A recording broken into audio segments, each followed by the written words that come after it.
Victoria Pierce stepped out of her chauffeured Bentley, scanning the upscale Manhattan restaurant with the practiced eye of someone accustomed to assessing the value of everything at a glance. At 34, she had built a tech empire worth billions, but tonight she wasn't here to close a deal. She was here because her assistant had practically begged her to have a life outside work. A blind date. Victoria almost laughed at the absurdity of it. "Miss Pierce, welcome to Lumiere." The maitre d' smiled deferentially. "Your guest has already arrived." Victoria checked her watch, a rare Patek Philippe worth more than some people's annual salary. She was precisely on time. "He's early," she noted, mildly impressed. As she followed the maitre d' through the dimly lit restaurant, Victoria's attention was drawn to a broad-shouldered man sitting at a corner table. He wore a simple navy blazer that had seen better days, but it was well pressed, and he sat with a straight-backed confidence that caught her attention. When he noticed her approaching, he stood up all 6 feet of him, and Victoria was struck by his warm brown eyes and the genuine smile that transformed his face. "Miss Pierce, I'm Brian Bennett." His handshake was firm, his voice deep and assured. "Thank you for agreeing to meet me." Victoria nodded, taking her seat as the maitre d' pulled out her chair. "My assistant can be very persuasive when she wants to be," Brian chuckled, a rich sound that was surprisingly pleasant. "My sister said the same thing about herself when she arranged this. She's relentless." "Your sister is Melissa from my HR department, correct?" Victoria accepted the menu from the waiter, not bothering to open it. She always ordered the same thing at Lumiere. "That's right. She thinks I need to, what did she call it, rejoin the land of the living." He made air quotes with his fingers, an unexpectedly boyish gesture that didn't match his otherwise composed demeanor. Victoria found herself curious, despite her initial reluctance. "And why does she think that?" A shadow passed over Brian's face. "I've been focused on raising my daughter since my wife passed away 3 years ago." Victoria hadn't expected such honesty so quickly. Most men she met tried to impress her with tales of their own success. "I'm sorry for your loss," she said, meaning it. "Thank you." Brian opened his menu, his eyes widening slightly at the prices. "Emma's 8 now. She's the reason I get up every morning." Something about his unguarded devotion to his daughter touched Victoria. "What do you do, Mr. Bennett?" "Brian, please." He looked up from the menu. "I'm a high school English teacher, but I'm between positions at the moment. Budget cuts." He shrugged, but Victoria could see the concern behind his casual demeanor. "I'm tutoring and doing some freelance editing to make ends meet until the new school year." Victoria couldn't remember the last time she'd had dinner with someone who wasn't worth at least 8 figures. "That must be challenging," she said carefully. Brian's smile returned, pride evident in his expression. "We manage. Emma doesn't need designer clothes to be happy. She just needs stability and love." The waiter returned, and Victoria ordered her usual truffle risotto without looking at the menu. When it was Brian's turn, he ordered the least expensive pasta dish on the menu and water instead of wine. "Please, order whatever you'd like," Victoria insisted. "This dinner is my treat." A flash of something pride perhaps crossed Brian's face. "Thank you, but I'm fine with my choice. I'm not much of a drinker anyway, especially when I need to relieve the babysitter by 10. Victoria found herself intrigued by this man who seemed so different from anyone in her usual circle. Throughout the appetizer, she learned that Brian had been an award-winning teacher before the budget cuts at his private school. He spoke passionately about literature and his students, his eyes lighting up when he described helping teenagers connect with classic texts. "What about you?" Brian asked as their main courses arrived. "Melissa told me you run your own company, but she was surprisingly tight-lipped about the details." Victoria raised an eyebrow. "She didn't tell you who I am?" Brian shook his head. "Just that you're successful and single. She said I should Google you, but that felt like cheating." Victoria couldn't help but laugh. "I'm the founder and CEO of Pierce Innovations. We develop artificial intelligence solutions for healthcare." Brian's expression registered genuine interest, not the dollar signs she was accustomed to seeing in people's eyes when they learned who she was. That sounds fascinating. How did you get into that field? For the next hour, Victoria found herself telling Brian about her company's mission to make healthcare more accessible through technology. He asked intelligent questions and listened attentively, something Victoria rarely experienced outside of board meetings, and even then, people were usually listening for their own benefit. When Brian checked his watch and apologized that he needed to leave soon, Victoria was surprised to feel disappointed. The evening had passed quickly, and she'd enjoyed herself more than she had in a long time. "I'd better get the check," she said, signaling to the waiter. "Thank you for dinner," Brian said sincerely. "It's been a pleasure meeting you, Victoria." As they walked out of the restaurant, Victoria found herself reluctant to end the evening. "My driver can take you home," she offered. Brian hesitated before accepting. "That would be great, actually. The babysitter would appreciate me being early for once." In the back of her Bentley, Victoria was acutely aware of Brian's proximity. He smelled of clean soap and something subtly masculine that wasn't an expensive cologne. "This is quite a car," Brian commented, his hand running appreciatively over the leather seat. "It gets me from point A to point B," Victoria replied with a small smile. When they reached Brian's modest brownstone in Brooklyn, he turned to her with genuine warmth in his eyes. "I enjoyed tonight more than I expected to. Would it be presumptuous to ask if I could see you again?" Victoria surprised herself by nodding.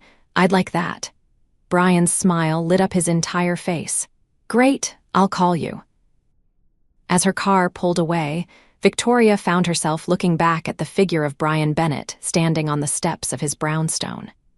Something about him had gotten under her skin, and for the first time in years, she was looking forward to a second date. The following week, Brian suggested meeting at a small Italian restaurant in his neighborhood.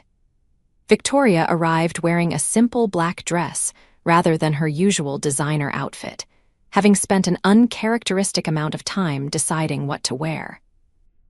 "You look beautiful," Brian said when she arrived, his appreciation evident in his gaze. "Thank you." Victoria felt a flutter of pleasure at the compliment. "This place looks charming." "It's nothing fancy, but the food is incredible. The owner, Giuseppe, makes everything from scratch." The restaurant was cozy and filled with local families. No one recognized Victoria here, and she found it refreshing to be anonymous for once. "So, how was your week?" Brian asked after they ordered, the candlelight reflecting in his eyes. Victoria found herself telling him about a challenging negotiation with a hospital network. Brian listened attentively, asking perceptive questions that showed he was genuinely engaged. "What about you?" she asked. "Any luck with the job search?" A shadow crossed Brian's face. "Not yet. I had an interview at Westridge Academy, but they went with someone with more administrative experience." He shrugged, forcing a smile. "Something will turn up." Victoria could see the worry beneath his optimism. "What about Emma? How is she doing?" At the mention of his daughter, Brian's face transformed. He pulled out his phone and showed Victoria pictures of a gap-toothed little girl with her father's warm brown eyes and an impish smile. "She's amazing," he said proudly. "She's struggling a bit with math, but she's reading 2 grade levels above her age. Last night, she insisted on reading Charlotte's Web to me instead of the other way around." The love in Brian's voice when he spoke about his daughter touched something in Victoria. Her own childhood had been privileged but emotionally barren, with parents who viewed her as an investment rather than a child to be cherished. "She sounds wonderful," Victoria said softly. "You're clearly doing an excellent job with her." Brian's smile turned wistful. "I try." Some days are harder than others. She still asks about her mom sometimes, and it breaks my heart that I can't bring Catherine back for her. Victoria reached across the table and squeezed his hand impulsively. "But you're there for her. That's what matters." Their eyes met, and Victoria felt something shift between them. Brian turned his hand to clasp hers, his thumb gently stroking her palm. "Thank you for saying that," he said quietly. "Sometimes I worry it's not enough." The rest of the evening passed in a blur of conversation and laughter. Victoria couldn't remember the last time she'd enjoyed someone's company so much. When Brian walked her to her car, he hesitated before leaning in to kiss her cheek. "I'd like to see you again," he said. "But next time, I want to cook for you.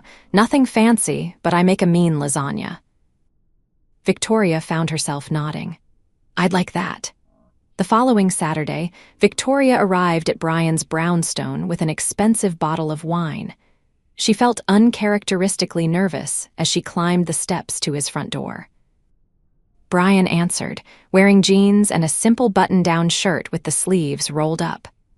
"Welcome to our humble abode," he said with a warm smile. The apartment was modest but immaculate. Bookshelves lined the walls, filled with classics and children's literature. Framed artwork that was clearly done by a child hung proudly on the walls. "Emma's with my sister tonight," Brian explained, taking the wine.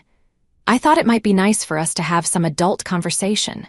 Victoria looked around, noting the worn but well-maintained furniture. "Your home is lovely. It's small, but it works for us." Brian led her to the kitchen, where delicious aromas filled the air. "I hope you like Italian. It smells amazing." Victoria leaned against the counter, watching as Brian checked on the lasagna in the oven. "Can I help with anything?" she asked, feeling strangely out of place. In her world, staff handled such tasks. Brian smiled. "You could toss the salad if you'd like." Victoria rolled up her sleeves and set to work, following Brian's instructions. There was something intimate about preparing a meal together, something she'd never experienced before. Over dinner, Victoria found herself sharing stories from her childhood that she rarely discussed. "My parents saw me as a project rather than a daughter," she admitted. Everything was about achievement. Emotional connections weren't part of the equation. Brian listened thoughtfully. "That explains a lot about your drive, but it must have been lonely." No one had ever described her childhood that way, but Brian had hit the nail on the head. "It was," Victoria acknowledged. "I compensated by becoming exceptional at everything I did." "And you succeeded brilliantly," Brian said with genuine admiration. "But at what cost?" The question hung in the air between them. Victoria had never considered that her success might have come at a personal price. "I don't know," she admitted. "I've never really thought about it." After dinner, they moved to the small living room with glasses of wine. Sitting on the comfortable couch, Brian told Victoria about meeting his late wife in college, their early struggles, and the joy of Emma's birth. He spoke of Catherine's cancer diagnosis and the 18 months of treatments that followed, ending with her peaceful death at home. "The hardest part was telling Emma," Brian said, his voice rough with emotion. "She was only 5. How do you explain to a 5-year-old that her mother isn't coming back?" Victoria found herself blinking back tears. Without thinking, she moved closer to Brian and took his hand. "I can't imagine how difficult that must have been." Their eyes met, and something electric passed between them. Brian reached out to tuck a strand of hair behind Victoria's ear, his touch sending shivers down her spine. "Victoria," he said softly, his voice husky. "I know our worlds are completely different, but I haven't felt this way about anyone since Catherine. I'd like to see where this could go, if you're willing." Victoria's heart raced. In that moment, she realized she'd been falling for Brian Bennett since their first meeting. "I'm willing," she whispered. Brian leaned forward and kissed her gently. His lips were warm and tender, the kiss conveying both passion and respect. When they pulled apart, Victoria felt breathless. "I should warn you," Brian said with a smile that didn't quite hide his seriousness. "I'm a package deal. Emma will always be my priority." Victoria nodded. "I wouldn't expect anything less." 2 weeks later, Victoria was scheduled to meet Emma for the first time. She arrived at Prospect Park on a sunny Saturday morning, carrying a small gift-wrapped package and feeling more nervous than she had before any business presentation. She spotted them by the playground, Brian pushing a little girl on a swing, both of them laughing. The sight made her heart contract with an unfamiliar emotion. "Higher, Daddy, higher," Emma squealed. "Any higher and you'll touch the clouds," Brian responded, giving another push. Victoria approached slowly, not wanting to intrude on their moment. When Brian saw her, his face lit up in a way that made her pulse quicken. "Emma, remember I told you about my friend Victoria? She's here to join us for our picnic." Emma looked at Victoria with curious brown eyes so like her father's. "Do you like peanut butter and jelly?" she asked seriously. Victoria smiled. "I do, but I haven't had it in a very long time," Emma nodded sagely. "Daddy makes the best PB&J. He cuts off the crusts and everything. Then I can't wait to try it." Victoria held out the package. "I brought you something. Your dad mentioned you like to read." Emma accepted the gift with wide eyes. "Thank you. Can I open it now, Daddy?" At Brian's nod, Emma tore into the wrapping paper to reveal a beautifully illustrated edition of Anne of Green Gables. "My dad used to read this to me when I was about your age," Victoria explained. "It's about a girl with a big imagination." "Like me," Emma exclaimed. "Daddy says I have enough imagination for 10 people." "That you do, sweetheart," Brian agreed, ruffling his daughter's hair. He met Victoria's eyes over Emma's head, his gaze warm with appreciation. The three of them spent the day together, picnicking on the grass and exploring the park. Victoria found herself enchanted by Emma's exuberance and quick mind. The little girl asked endless questions, from why the sky was blue to how Victoria's company made computers help doctors. By late afternoon, Emma had warmed up enough to take Victoria's hand as they walked toward the ice cream stand. "Do you have any kids?" she asked bluntly. "Emma," Brian cautioned gently. "It's all right," Victoria assured him. "No, Emma, I don't have any children." Emma considered this. "Why not?" "Don't you like kids?" Victoria thought carefully about her answer. "I like children very much. I just haven't found the right time or the right person to have a family with." Emma nodded seriously. "My mom died. She's in heaven now, but Daddy says she watches over me." "I'm sure she does," Victoria said, her throat tight. "Your dad tells me she was wonderful." "She was," Emma confirmed. "She made the best cookies. Daddy tries, but his are always too crunchy." Victoria laughed, and after a moment, Brian joined in. "Brutal honesty, that's my girl," he said, scooping Emma up for a hug. As Victoria watched them together, she felt a yearning for something she'd never known. She wanted a family, a sense of belonging that had nothing to do with achievement or wealth. Over the next few months, Victoria found herself spending more and more time with Brian and Emma. She joined them for movie nights, helped Emma with her math homework, and even attended Emma's school play, where the little girl played a very enthusiastic tree. Brian's financial situation remained precarious. Though he'd picked up more tutoring clients, he still hadn't secured a full-time teaching position for the fall. Victoria longed to help, but she sensed his pride would make financial assistance difficult for him to accept. One evening, after Emma had gone to bed, Victoria broached the subject carefully. "Brian, I've been thinking. The private school attached to my company's childcare center needs an English teacher for the fall. The director is an old friend. Would you be interested in applying?" Brian stiffened slightly. "Is this a real position, or are you creating one for me?" "It's real," Victoria assured him. "The previous teacher is moving to California. The position was going to be posted next week.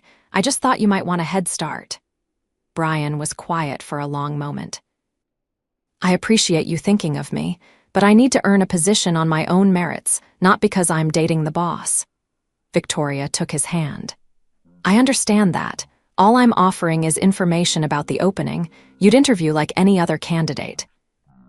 In fact, I'll ask my friend not to mention our connection. Would that make you more comfortable?" Brian's expression softened. "Yes, it would. Thank you for understanding." 2 weeks later, Brian called Victoria, excitement evident in his voice. "I got the job." The director said my teaching philosophy aligned perfectly with the school's approach. Victoria felt a surge of happiness for him. "That's wonderful. Did he mention the connection to me?" "Not at all." In fact, he seemed surprised when I mentioned knowing you at the end of the interview. Brian's voice was filled with pride. This is going to change everything for Emma and me. The salary is better than my last position, and the hours will let me be home when she gets out of school. I'm so happy for you, Victoria said sincerely. There's more, Brian continued. They offer subsidized housing for faculty in a building near the school. We could move closer to the city, cut my commute in half. Victoria felt a surprising pang at the thought of Brian and Emma leaving their cozy brownstone. That sounds perfect, she said, pushing aside her selfish response. There's just one thing, Brian said, his voice turning serious. I need to know where we're headed, Victoria. Emma's already attached to you, and this move would be a big change for her. I don't want to uproot her life if... If what? Victoria prompted when he trailed off. Brian took a deep breath. If you're not planning to stick around, I know our worlds are different. I know I can't offer you the luxury you're accustomed to. But these past months have been the happiest I've had since Catherine died, and I hope you feel something too. Victoria's heart raced. I do, she admitted. I've never felt this way about anyone, Brian. I love you, and I love Emma too. There was silence on the other end of the line, and for a moment, Victoria feared she'd said too much too soon. I love you too, Brian finally said, his voice rough with emotion. Would you come over? I want to tell you this in person. Victoria broke several traffic laws getting to Brian's apartment. He opened the door and immediately pulled her into his arms, his kiss conveying everything words couldn't. I love you, he whispered against her lips. I didn't think I'd ever say that to anyone again. Victoria held him tightly, feeling as though her heart might burst. I love you too, both of you. The next few months were a whirlwind. Brian and Emma moved into the faculty housing near the school, and Victoria found herself spending most evenings and weekends with them. Emma blossomed with the stability of their new situation, and Brian thrived in his new teaching position. Victoria watched with growing contentment as their lives became increasingly intertwined. She helped Emma decorate her new bedroom, joined them for parent-teacher conferences, and even learned to make a decent, if not perfect, peanut butter and jelly sandwich. One evening in December, Victoria arrived at their apartment to find it lit only by candles and Christmas lights. Emma greeted her at the door, dressed in her best holiday dress, her eyes sparkling with excitement. Daddy says I can stay up until 9 because it's a special occasion, she announced importantly. And I get to be part of the surprise. What surprise? Victoria asked, bemused. Brian appeared from the kitchen, looking handsome in a suit she'd never seen before. That would ruin the surprise, wouldn't it? He said, kissing her cheek. Dinner's almost ready. Throughout the meal, Victoria noticed Emma and Brian exchanging meaningful glances and suppressing smiles. When they'd finished eating, Emma disappeared into her room and returned carrying a small wrapped package. This is for you, she said, placing it in Victoria's hands. Daddy and I picked it out together. Victoria unwrapped the gift to find a beautiful leather-bound edition of Anne of Green Gables, a match to the one she'd given Emma months ago. Open it, Emma urged, bouncing on her toes. Victoria opened the cover to find an inscription. To my kindred spirit and the woman who completes our family, will you marry us? Love, Brian and Emma. She looked up, tears filling her eyes, to find Brian kneeling beside her chair, a small velvet box in his hand. Victoria Pierce, you walked into our lives and turned them upside down in the best possible way, he said, his voice steady despite the emotion in his eyes. I never thought I'd find love again, but you proved me wrong. Emma and I both love you more than words can say. Will you marry me and become a permanent part of our family? Victoria looked from Brian to Emma, who was watching with hopeful eyes. In that moment, she realized that all her wealth and success meant nothing compared to the love of these two people. Yes, she said through her tears. Yes to both of you. Brian slipped the ring onto her finger, a simple but elegant diamond that she knew must have stretched his budget. Emma launched herself into Victoria's arms with a squeal of delight. "Does this mean I can call you Mom?" she asked. Victoria looked at Brian, uncertain how to respond. He nodded, his eyes glistening. "If that's what you want, sweetheart, I want to," Emma declared. "I have a mom in heaven and one here on earth. I'm the luckiest girl ever." Victoria held Emma close, overwhelmed by the child's easy acceptance. "I would be honored," she whispered. They were married the following spring in a small ceremony in Prospect Park, with Emma serving as flower girl and ring bearer. Victoria's parents, surprisingly supportive after meeting Brian and Emma, sat in the front row alongside Brian's sister Melissa, who looked smugly pleased with her matchmaking success. As they exchanged vows under a canopy of cherry blossoms, Victoria marveled at how completely her life had changed in just over a year. She had gone from a lonely billionaire focused solely on business to part of a loving family, with a husband who supported her ambitions and a stepdaughter who filled her days with laughter and wonder. At the reception, Brian pulled her onto the dance floor for their first dance as husband and wife. "Happy," he murmured against her ear. "Happier than I ever imagined possible," Victoria replied, resting her head on his shoulder. "And you," Brian's arms tightened around her. "I thought my chance at this kind of happiness ended when Catherine died. I'm grateful every day that I was wrong." Emma joined them on the dance floor, and Brian lifted her up so the three of them could sway together. "We're officially a family now," Emma announced. "Forever and ever." "Forever and ever," Victoria agreed, her heart full. 2 years later, Victoria sat in the hospital bed, cradling her newborn son while Emma peered at her baby brother with fascination. Brian sat beside them, his arm around Victoria, his expression one of wonder and joy. "He's so tiny," Emma whispered, gently touching the baby's hand. "I'm going to teach him everything I know." "I'm sure you will, sweetheart," Brian said, kissing the top of his daughter's head. Victoria looked at her family, her brilliant, kind husband, her precocious stepdaughter, and now their newborn son, and felt a contentment she'd never known before. Her life had everything she'd never known she needed. "I love you," she said to Brian, her voice soft but sure. "Thank you for giving me a family." Brian leaned over to kiss her gently. "Thank you for taking a chance on a poor English teacher with a beat-up blazer and a precocious daughter."